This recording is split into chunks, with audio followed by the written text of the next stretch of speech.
Colombia, one of the favorites going in, was eliminated in the first round. The team returned home on Wednesday to anonymous threats that were carried out. Welcome to Watch Mojo, and today we're counting down our picks for the most insane and shocking moments connected to FIFA World Cups, including on-pitch incidents, controversial match events, and major aftermath stories tied directly to the international football tournament. Can you give us any insight into what happened last night? No. Number 30, opening fail. The United States of America warmly welcomes you to World Cup USA 1994! Imagine being handed the biggest ceremonial spotlight in sports history and then missing the target in front of the whole world. Yikes. At the 1994 World Cup opening ceremony in the US, legendary musician Diana Ross was supposed to deliver a grand celebratory penalty into the goal as part of the festivities. It was sort of like scoring the tournament's first goal. Instead, Ross fired the ball hilariously wide as the goalkeeper did his best to make it look dramatic.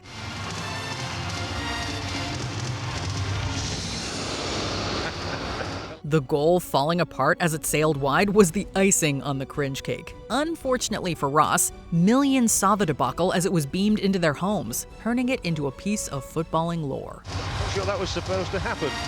Number 29, tournament firing. Nothing says smooth preparation like sacking your coach right before a World Cup. Spain's 2018 campaign was rocked when Julen Lopetegui was abruptly dismissed after it was announced he had agreed to take the Real Madrid job after the tournament. Julen Lopetegui sacked from the Spanish national team. That's just a day after he officialized a deal with Real Madrid. The timing was jaw-dropping. For 2 years he had built the team. The players were stunned by the sudden news, and the whole situation instantly became a soap opera with studs. Apenas 5 minutos antes de una nota de prensa.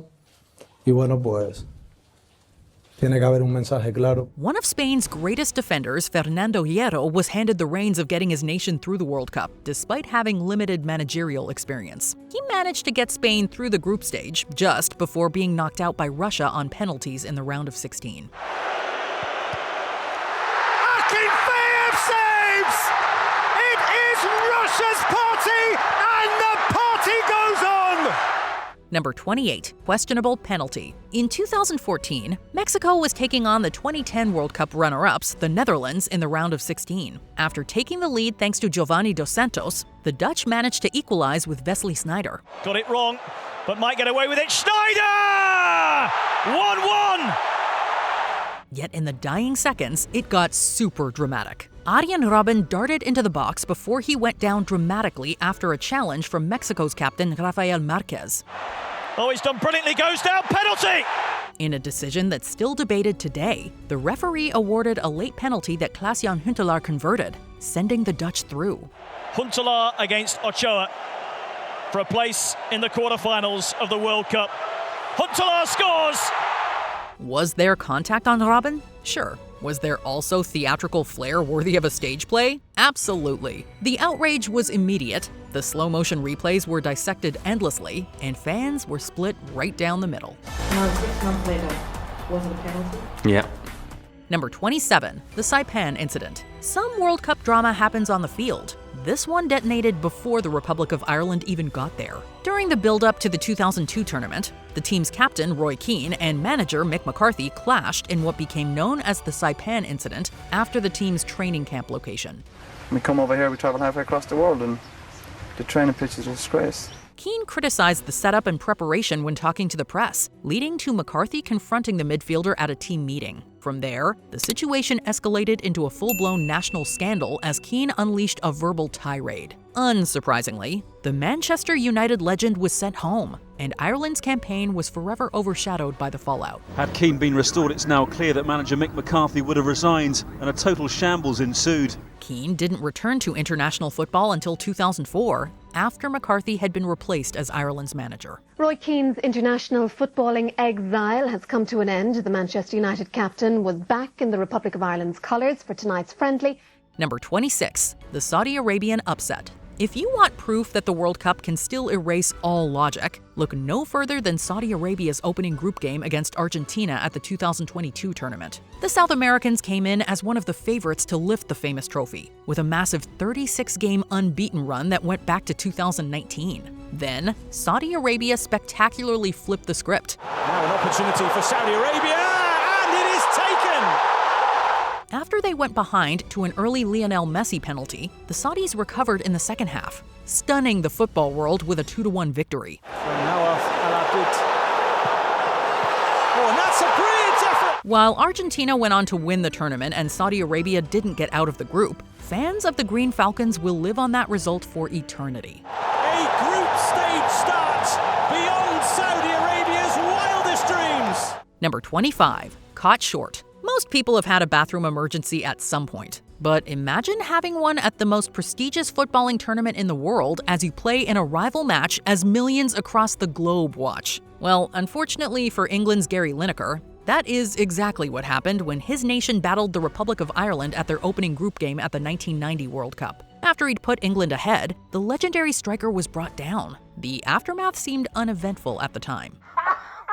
And it's just gone poof, right? And I've gone, oh my God. With hindsight, it is intense and gross. While rumors had existed ever since, Lineker eventually admitted and embraced that he had stomach issues. According to him, he was up most of the night with tummy troubles and hadn't told anyone so he could play.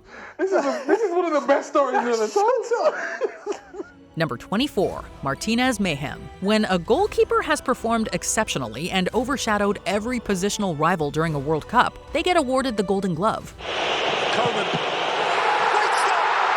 So, with Argentina winning the 2022 tournament with the heavy aid of Emiliano Martinez, he was awarded the prize. Yet rather than get the trophy and humbly wave to the crowd, the keeper, with his trademark behavior, went with a different approach. In a photo that quickly spread over the internet, Martinez placed the gloved trophy near his crotch as he made an exaggerated facial expression, as a football official watched stony-faced. Seen by many as a rude gesture, especially during a prestigious event, Martinez's Aston Villa manager Unai Emery planned to speak to the goalkeeper upon his return. Whoa. And in 2022, the world champions are Argentina. Number 23, Save of the Century. Before video clips could be replayed from every angle online, Gordon Banks pulled off a stop so stunning it became eternal. In 1970, he was between the sticks for the defending champions England as they faced Pele's Brazil in the group stage. Facing severe pressure from the Brazilians, Banks made what is still often called the Save of the Century. When he headed it like all coaches tell forward said, and that's down on the floor, which makes it more difficult for the goalkeeper. Receiving a cross into the box, Pele leapt into the air as though he was going to score a cannonball of a header. I had to dive across and cover the actual speed and direction of the ball. The legendary forward was so sure it was going in that he was already preparing to celebrate. Then, Banks got from one side of the goal to the other at lightning speed and somehow dived to push the ball wide. Incredible. But Pele actually shouted goal as he headed it because he thought that it would finish up in the back of the net. Number 22, the Peace Prize. Only FIFA could turn a World Cup draw into a scandal. In 2025, the leaders of the tournament's co-hosts, Mexico, Canada, and the US, were invited to be involved in the draw for the 2026 World Cup. But when you think about it, shouldn't it really be called? I mean, this is football. There's no question about it. We have to come up with another name for this. Yeah. It really doesn't make sense. Yet there was a special and bizarre celebration for one in particular. During the event, instead of the international tournament being the focal point, FIFA President Gianni Infantino used the platform to announce US President Donald Trump as the inaugural recipient of the FIFA Peace Prize. This is your Peace Prize. There is also a beautiful medal for you that you can wear everywhere you want to go. Immediately, many in the footballing world were baffled by the decision, especially when FIFA was accused of breaking its political neutrality rule, which Infantino has faced multiple times due to his relationship with Trump. The United States 1 year ago was not doing too well, and now I have to say we're the hottest country anywhere in the world, and we're going to keep it that way.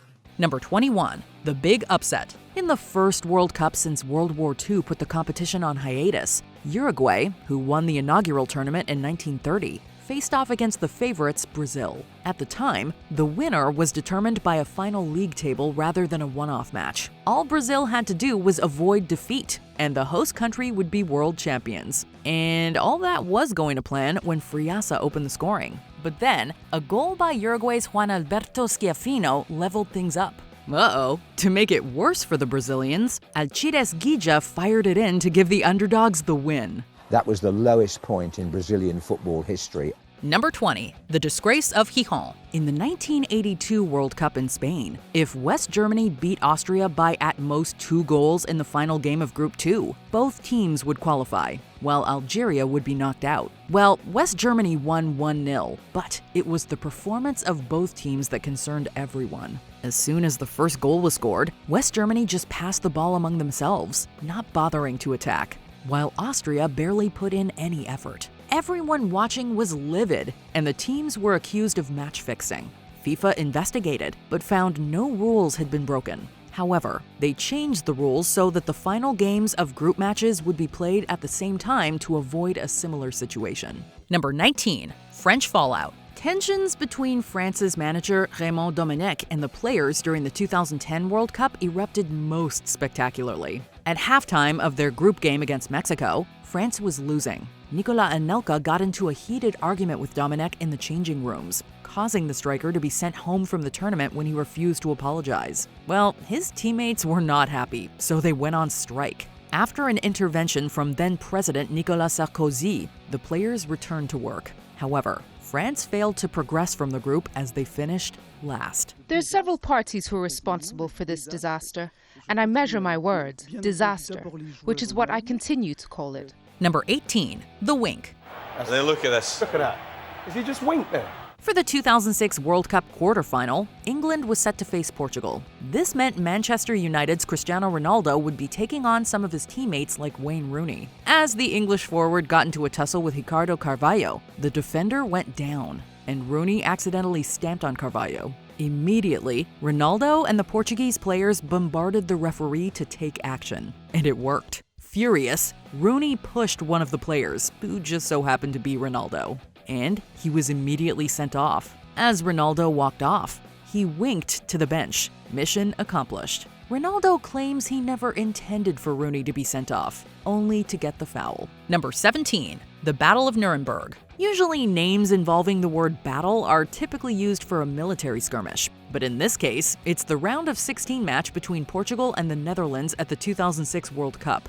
It was one of the most violent games of football in World Cup history. A massive 16 yellows were issued, the first coming in the second minute. On top of this, 4 red cards were issued. It really overshadowed Portugal's 1-0 win. It was a record-breaking mix of nasty fouls, playground play acting, and a card-happy Russian ref. Number 16, Ilunga has had enough. For the 1974 tournament, Zaire, now known as the Democratic Republic of the Congo, was making its debut on the world stage, and they were in a tough group. After losing 2-0 to Scotland and 9-0 to Yugoslavia, they faced Brazil in the final game, in which they lost 3-0. But during it, as a free kick was set to be taken by the South Americans, defender Mwepu Ilunga sprinted from the wall and booted the ball up the pitch, clearly breaking the rules. As such, he was booked. While many found his apparent lack of knowledge amusing, there was more going on. Ilunga stated that he was hoping to be sent off as a protest against his nation for withholding the players' earnings. Number 15, spit frenzy. During a match against West Germany, the Netherlands' Frank Rijkaard wiped out striker Rudi Voller, earning himself a yellow card. He responded by spitting at the back of Voller's head. Lovely. It was just one of the most disgusting things I think that's ever been caught on camera. When the German complained,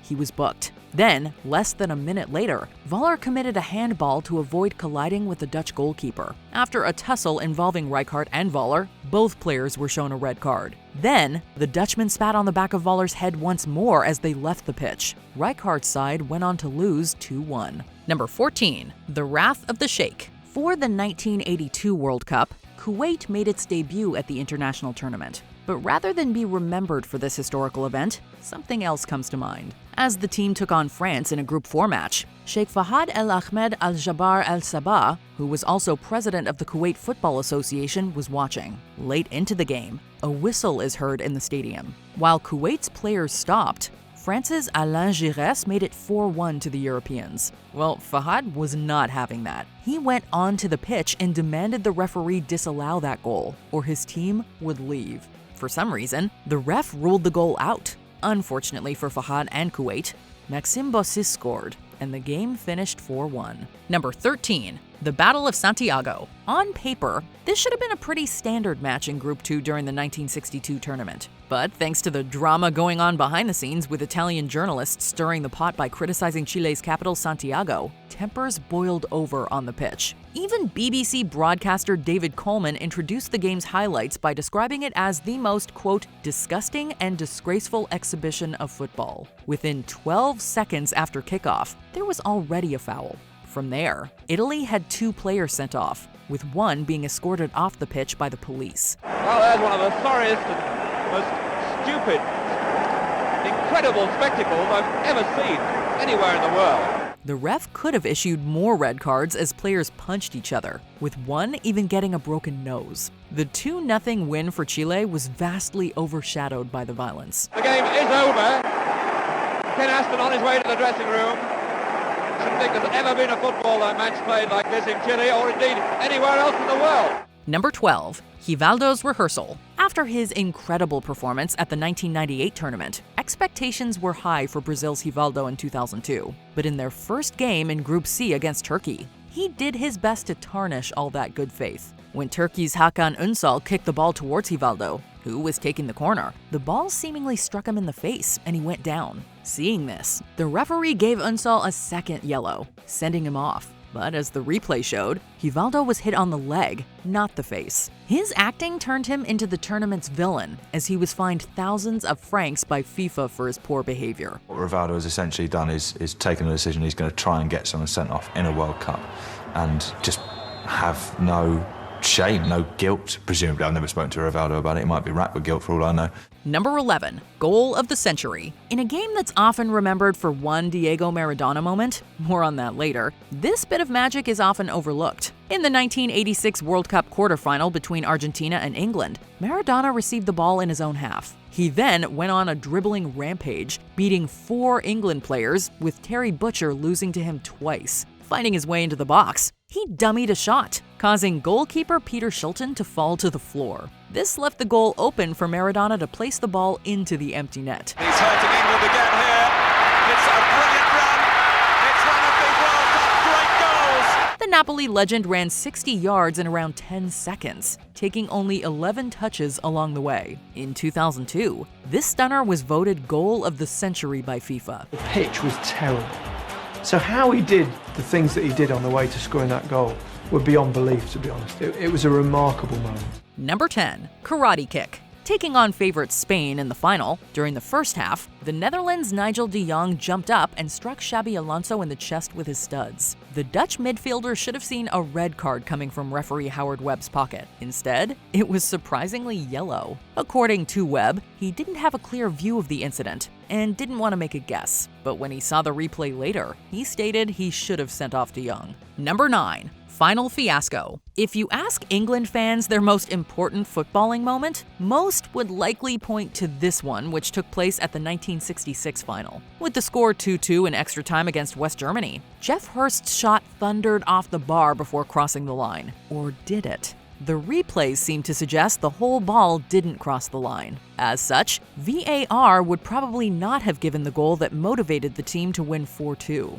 Looking back, it seems like the whole ball didn't cross the line. Just before the game was over, Hurst completed his hat trick, securing the trophy for England by winning 4-2. People are on the pitch, they think it's all over. It is now. It's 4. Number 8. dodgy calls. With the 2002 tournament being the first time that two nations had hosted it, that should have been the focal point for South Korea. Instead, bizarre occurrences on the pitch took people's attention, with accusations of match fixing. With South Korea against Italy in the round of 16, referee Byron Moreno appeared to have a vendetta against the Europeans. He was inconsistent when awarding penalties, disallowed rightful goals, and sent off Francesco Totti for diving, which didn't seem like the case. Then, against Spain in the next round, similar shenanigans happened with referee Gamal Al-Gandour. He was later accused of accepting a car from the Korean company Hyundai, which he denied. Number 7. Stand-in keeper. At the 2010 tournament, Ghana had gotten to the quarterfinal against Uruguay, and boy was it a battle. In the last minute of extra time, a goal line scramble forced Luis Suarez to block one attempt. But when Dominic Adia headed the ball toward goal, Suarez got in the way again, but this time with his hands. A big no-no. He was sent off, and a penalty was given. However, Asamoah Gyan missed. The match then went to penalties, which Uruguay won. Even 10 years after the incident, players from Ghana still won't forgive Suarez. Number 6. Hammering the hosts. Brazil are being humiliated, humbled, and taken apart, and their supporters simply cannot believe what they have seen. In 2014, fans were foaming at the mouth to watch two great teams, Brazil and Germany, battle it out in the semifinal. While the host nation had lost Neymar to a fractured vertebra and Thiago Silva, who was serving a suspension, a hard, tough match was expected. But that's not what we got. Instead, we witnessed one of the most shocking matches in World Cup history. Germany tore the South Americans apart with their superior finishing. Even though they had fewer shots and less time of possession than Brazil, Germany still won by a massive 7-1. The result was the biggest margin of defeat in a World Cup semifinal. Number 5. Chomping Chiellini. Uruguay took on Italy in the final game of Group D. The South Americans needed to win to progress. In the second half, Suarez tangled with Giorgio Chiellini, causing the then Liverpool player to bite the defender. It looks to me, dare I say it, that he's had a little bite at Chiellini. Surely not again.